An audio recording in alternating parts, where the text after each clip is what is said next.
So once again, it's me, Myra, and welcome to our channel. So for today, I would like to share something to all of you. It's very simple, and we are going to make a pineapple with Yakult. Okay? Yes, pineapple with Yakult. So I'm going to share to all of you how I'm going to make it. Such a simple way because I'm not an expert, but let me show to all of you how I'm going to make it. So yeah, join with me, and of course, happy watching. So I hope you everyone have a nice day. Okay?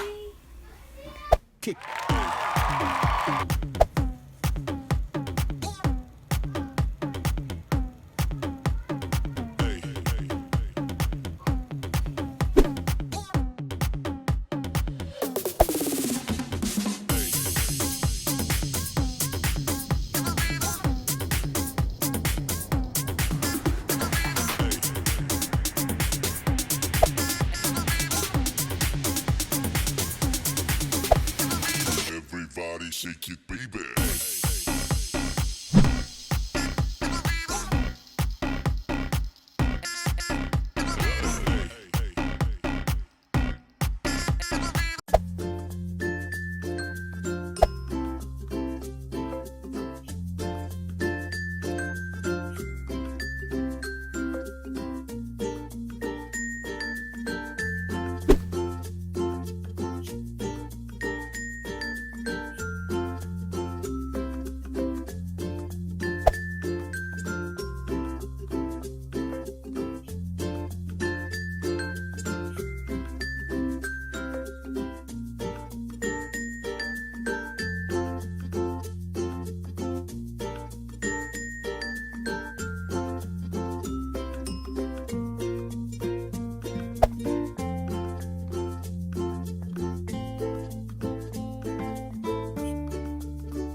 Nakita nyo na po kung ano yung ginawa natin ngayon. Simple lang siya, and ganun lang kadali yung paggawa ng pineapple with yogurt. So, yung iba, hindi ganun yung paggawa kasi 'di ba, syempre iba-iba ng version kung paano mo gawin. It's up to you kung paano mo siya gawin.